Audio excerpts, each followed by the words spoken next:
ரிஷபராசி நேர்களுக்கு அது வந்து சந்திரனுடைய உச்ச வீடு வேற, சுக்கிரனுடைய ஆட்சி வீடு. அப்படி இருக்கிறப்ப இவங்க இந்த ரிஷபராசிக்காரங்க பெரும்பாலும் பார்த்தீங்கன்னா ரிஷபராசிக்காரருடைய வாழ்க்கை முழுவதுமே வந்து அந்த 2 எஸ்ஸுக்குள்ள தான் மாட்டிக்கிறோம். அதே நேரத்தில் வெளியிலேருந்து வரக்கூடிய நண்பர்கள், காதலர், இந்த மாதிரிலாம் அவங்களுடைய பேச்சை கேட்குற அளவுக்கு போயிட்டாங்க அப்படின்னா இந்த எஸ் நபர்கள்கிட்டேருந்து இவங்க விலகி இருக்கணும் அப்படின்னு ஒரு எண்ணம் இவங்களுக்கு வந்துடுது, இவங்க நினைக்கிறாங்க அப்படின்னா அதற்கு ஏதாவது வழிபாட்டு முறைகள் இருக்கா? இருக்குது.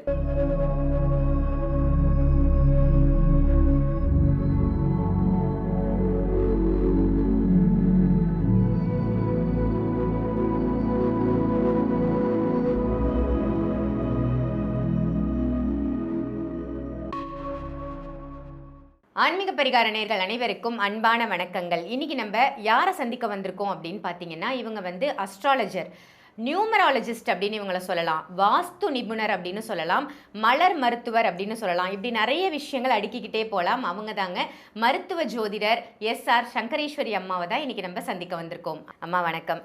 வணக்கம்மா, எப்படி இருக்கீங்க? நல்லா இருக்கேம்மா, நீங்க நல்லா இருக்கீங்களா? மகிழ்ச்சியா இருக்கும். ரொம்ப சிறப்பு, மகிழ்ச்சியா இருக்கும் அப்படின்னு நீங்க சொல்லும் போதே ரொம்ப ஹாப்பியா இருக்கு. ஏன்னா எப்பவுமே பாசிட்டிவான விஷயங்கள் சொல்லும் போது மக்கள் பார்க்கும்போதும் அவங்களுக்கும் நிறைய பாசிட்டிவான எண்ணங்கள் வந்து உள்ளத்துல வரும். ஸோ ரொம்ப சந்தோஷம் இன்னைக்கு உங்களை சந்திச்சதுல.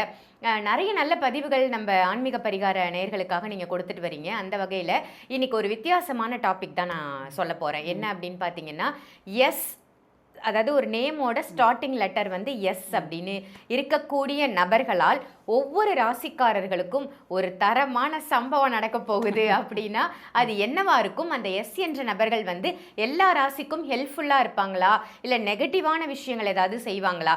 அதை பற்றி இன்னைக்கு மக்களுக்காக நீங்கள் சொல்லணும். சரிங்க. ஆன்மீக பரிகாரம் நேயர்களுக்கு உங்களின் மருத்துவ ஜோதிடர் SR சங்கரேஸ்வரியின் அன்பான வணக்கங்கள்.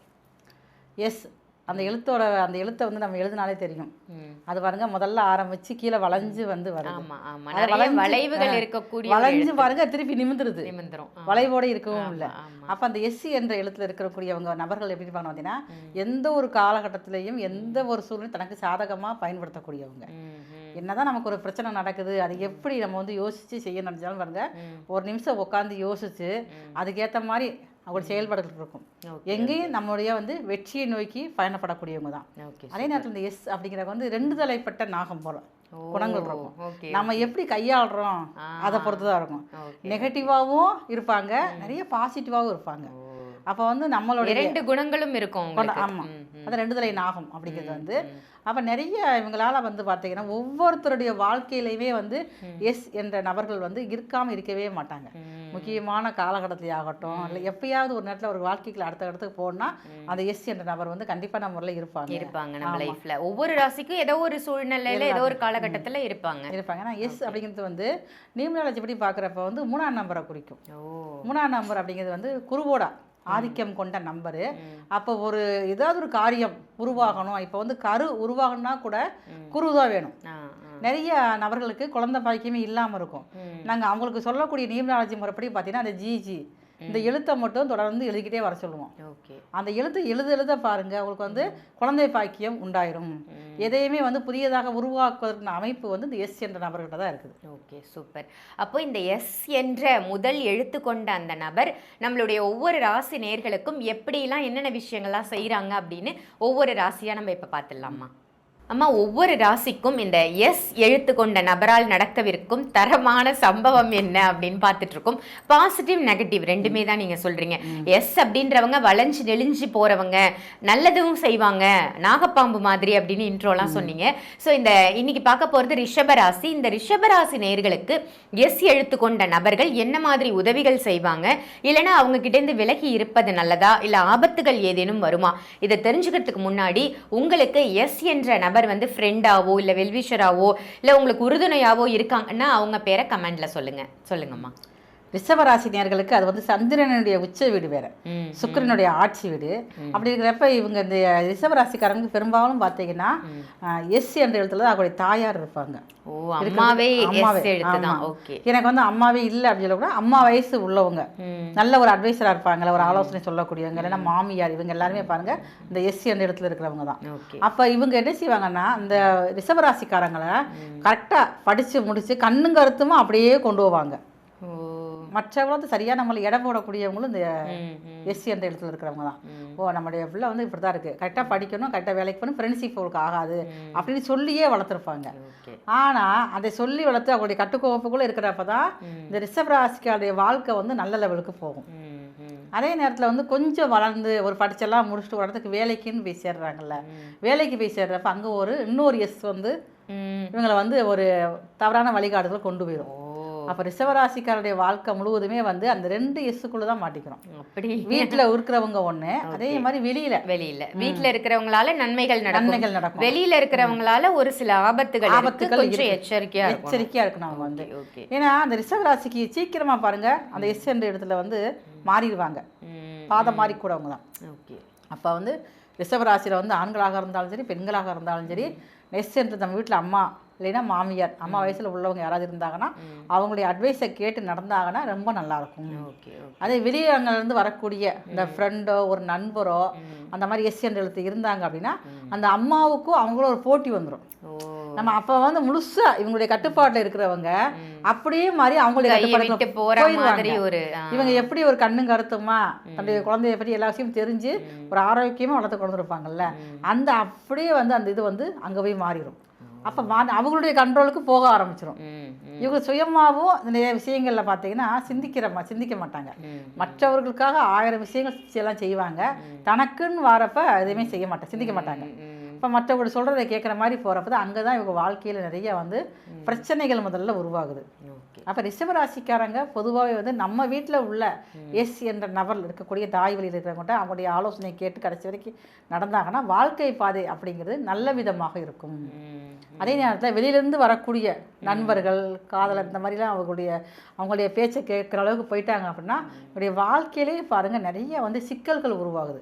இவங்களாலேயே சிக்கல்கள் உருவாக வாய்ப்பு இருக்குது. நிறைய ரிஷபராசிக்காரங்களுக்கு இந்த வீட்டை விட்டு வெளியிருந்து வரக்கூடிய அந்த ஒரு உறவானது எஸ் என்ற பேரில் வரக்கூடிய உறவானது உங்களுடைய குடும்பத்தை விட்டே வந்து பிரிக்கக்கூடிய அளவில் வந்துடுது. அது ஃப்ரெண்ட்ஷிப்பாக இருக்கலாம், இல்லை லவ்வர்ஸாக இருக்கலாம், ஏதோ ஒரு உறவு எஸ் என்ற நபர் வந்து வெளியிலேருந்து வராங்க ரிஷபத்துக்கு அப்படின்னா கொஞ்சம் எச்சரிக்கை கவனமாக இருக்கணும். அதே மாதிரி திருமண வாழ்க்கைன்னு போகிறப்பே அப்படி தான் இவங்களுக்கு அந்த திருமண வாழ்க்கைக்குள்ளே போகிற அந்த நபர் வந்து எஸ் என்ற பேரில் இருந்தாங்க அப்படின்னா அவங்களுடைய முழு ஆதிக்கத்துக்குள்ளே போயிடுவாங்க.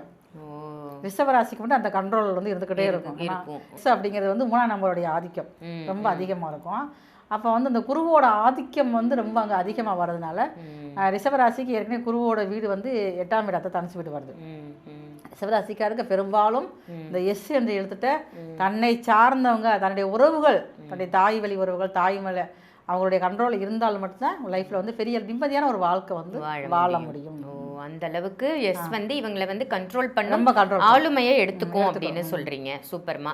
இப்போ இந்த கண்ட்ரோல்ல இருந்தும் இந்த ஆளுமையில இருந்தும் இந்த எஸ் நபர்கள் கிட்ட இருந்து இவங்க விலகி இருக்கணும் அப்படின்னு ஒரு எண்ணம் இவங்களுக்கு வந்துருது, இவங்க நினைக்கிறாங்க அப்படின்னா அதற்கு ஏதாவது வழிபாட்டு முறைகள் இருக்கா? இருக்குது. இவங்களுக்கு வந்து என்ன சக்தி விநாயகர் நிறைய இடங்கள்ல வந்து எல்லா விநாயகர் எல்லா பேர்லயுமே இருப்பாரு. ஆமா. ஆனா பாருங்க இவங்க வந்து சக்தி விநாயகரை தான் வழிபாடு செய்யணும். சக்தினாலே பாருங்க ஒரு பெண் சக்தி தான், சக்தினாலே வந்து பெண்களை தான் சொல்லுவாங்க. அந்த மாதிரி சக்தி விநாயகரை வந்து வழிபாடு செஞ்சாலே வந்து இவங்க மனசுக்குள்ள வந்து ஃபர்ஸ்ட் எது சரி எது தப்பு அப்படிங்கிற விஷயங்கள் தெரிய ஆரம்பிக்கும். அதை வந்து புரிஞ்சுக்க முடியும்.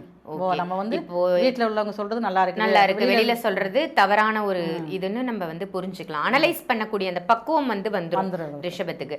சரிம்மா, இப்போ வீட்டுல இருக்கக்கூடிய அந்த எஸ் கொண்ட நபர் அம்மாவா இருக்கலாம், இல்ல அம்மா வயது கொத்த வேற யாராவது இருக்கலாம் அப்படின்னு சொன்னீங்க.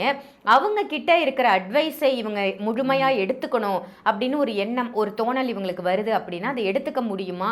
அதற்கு எதுவும் வழிபாடுகள் இவங்க பின்பற்றணுமா? இல்லை, இவங்க வந்து பொதுவாகவே வந்து வெளியிலேருந்து வரக்கூடிய அந்த எஸ் என்ற நபரை வந்து நம்பக்கூடாது. நம்பியாச்சுன்னா வீட்டில் உள்ளவங்கள வந்து அவங்களுடைய உறவை வந்து அப்படியே இவங்க வந்து விலக ஆரம்பிச்சிருவாங்க. என்னதான் வந்து அவங்க 1000 தடவை எல்லாம் சொன்னாலும் சரி அதை கேட்க மாட்டாங்க. அதனால வந்து இவங்க வந்து வீட்டில் உள்ளவங்க சொல்கிறாங்களா அதை மட்டும் தான் கேட்கணும். பொதுவாகவே ரிஷப ராசிக்காரங்களை வந்து ஒரு படித்தோம் ஒரு இடத்துக்கு அப்படியே வந்து ஒரு மேரேஜ் லைஃப்பில் கொண்டு போயிடணும். இல்லை வேலைக்கு போகட்டும் சுதந்திரமாக விட்டோம் அப்படின்னம்னா இவங்க வந்து அந்த இடத்துல போய் தான் அங்கே லாக் ஆகுறாங்க. அதனால ரொம்ப வந்து படிப்பு முடிச்சோடனே திருமணம் கல்யாணம் உறவு அந்த மாதிரி போயிடணும். போயாச்சுன்னா ரொம்ப நல்லா இருக்கும். ஆணோ பெண்ணோ யாராக இருந்தாலுமே அப்படிதான் பார்த்துங்க. நிறைய குடும்பத்துக்காக உழைக்கக்கூடிய ரிஷபராசிக்காரங்க தான். அந்த உழைப்பு அதிகமாக இருக்கிறதே பாருங்களேன், தன்னுடைய வாழ்க்கையை பற்றி யோசிக்கவே மாட்டாங்க. லேட் ஆகட்டும் தாமதமாகட்டும் அப்படியே சொல்லி சொல்லி பாருங்க கொஞ்சம் வந்து தன்னுடைய திருமண வாழ்க்கையை வந்து அப்படியேவும் தள்ளி போட்டே போயிடுவாங்க. இதனால தான் பாருங்க தேவையில்லாத உறவுகளில் போய் மாட்டிக்கிறாங்க. Okay okay. இப்போ இவங்க வந்து திருமண உறவுகள் தனிப்பட்ட முறையில் மாட்டிக்கிறாங்கன்ற மாதிரி சொன்னீங்க. இப்போ வீட்டிலேயே நம்ம ஒரு எஸ் வச்சிருக்கோம் அப்படின்னா இந்த உறவு சொல்லக்கூடிய விஷயங்களை கேட்டு திருமணத்தில் பங்கு கொள்வது நல்லதா இல்லை தன்னிச்சையாக முடிவெடுக்கலாமா? தன்னிச்சையாக முடிவு எடுக்கக்கூடாது. ரிஷபராசிக்காரங்க வந்து சந்திரன் வந்து உச்சம் ரிஷபராசியில். அப்போ வந்து அம்மாவுடைய கண்ட்ரோல் அம்மாவுடைய அட்வைஸ் ரொம்ப நல்லா இருக்கும். சந்திரனுடைய அதிகமான பவர் அங்கே தானே இருக்குது. இவங்க சொந்தமாக மற்றவங்க பேச்சு நண்பர்கள் பேச்சு கேட்டு முடிவெடுத்தாங்க அப்படின்னா அது வந்து கொஞ்சம் ஆபத்தை தர்ற மாதிரி தான் இருக்கும். ஆபத்து விளைவிக்கும். ஆமாம். அதே மாதிரி ரிஷபராசிக்காரங்களுக்கு ஒரு ஆண்கள் கூட பிரச்சனை தர மாட்டாங்க, பெண்கள் தான் பிரச்சனை கொடுப்பாங்க. ஆண்களுக்கும் பெண்களுக்கும் பெண்கள் தான் பிரச்சனை கொடுப்பாங்க. இப்போ பெண்கள்ட்ட தான் வந்து ஃப்ரெண்ட்ஷிப் வந்து வெளியூர்ந்து வரக்கூடிய பெண்கள்கிட்ட வெளியிலேருந்து. ஆமாம். அது வந்து சுக்கிரனுடைய ஆதிக்கம் அதிகமாக இருக்குது. அப்போ இவங்க வந்து ரொம்ப கண்ட்ரோலாக இருந்துகிட்டே இருப்பாங்க. இருக்கிறதே பார்த்தீங்கன்னா அந்த மற்றவங்களுக்கு பார்த்தா பிடிக்காது. என்ன பாரு அம்மா பிள்ளையாவே இருக்காளே அதுக்கானே இன்னமா நீ அம்மா வச்சுக்கிட்டு இருப்ப நாங்களே ஃப்ரீடமாக இருக்கணும்ல அப்படின்னு சொல்லி தூண்டி விடுவாங்க அப்படியே. அதனாலேயே பாருங்க இவங்க வாழ்க்கை பாதை வந்து மாற ஆரம்பிச்சிடும். ரொம்ப சிறப்புமா. இந்த ராசிக்கு எஸ் என்ற நபர்கள் என்னென்ன விஷயங்கள்லாம் அவங்க லைஃப்ல செய்வாங்க அப்படின்னு ரொம்ப சூப்பரான பதிவாக கொடுத்தீங்க. நன்றி. நன்றிம்மா. இந்த பதிவு உங்கள் எல்லாருக்கும் பயனுள்ள பதிவாக அமைஞ்சிருக்கும் அப்படின்னு நினைக்கிறேன். கண்டிப்பாக நம்மளுடைய ஆன்மீக பரிகாரம் இந்த சேனலை சப்ஸ்கிரைப் பண்ணிக்கோங்க. அதே மாதிரி உங்களுக்கு நியூமராலஜி ரிலேட்டடாக ஏதாவது சந்தேகம் இருக்குது, அது ரீதியாக கன்சல்டேஷன் வேணும்னாலும் சரி, இல்லை மலர் மருத்துவம் ஏதாவது எடுக்கணும்னாலும் சரி, இல்லை அஸ்ட்ராலஜி ரிலேட்டடாக உங்களுக்கு ஜாதகம் பார்க்கணும், ஜாதகத்தில் இருக்கக்கூடிய பிரச்சனைகளை நீங்கள் தீர்த்துக்கணும் அப்படின்னாலும் சரி, நம்மளுடைய சங்கரேஸ்வரி அம்மாவை நேர்லையும் நீங்கள் கன்சல்டேஷனுக்கு சந்திக்கலாம். ஆன்லைன் கன்சல்டேஷனும் இருக்குது, அதையும் பயன்படுத்திக்கோங்க. இதுக்கு நான் என்ன பண்ணணும் அப்படின்றீங்களா? வீடியோவில் தெரிகிற நம்பருக்கு கால் பண்ணுங்க. இமீடியட்டா இன்னைக்கே உங்களோட அப்பாயின்மெண்ட்டை புக் பண்ணுங்க. இதே மாதிரி வேற ஒரு நல்ல நிகழ்ச்சியில உங்க எல்லாரையும் சந்திக்கின்றேன். நன்றி, வணக்கம்.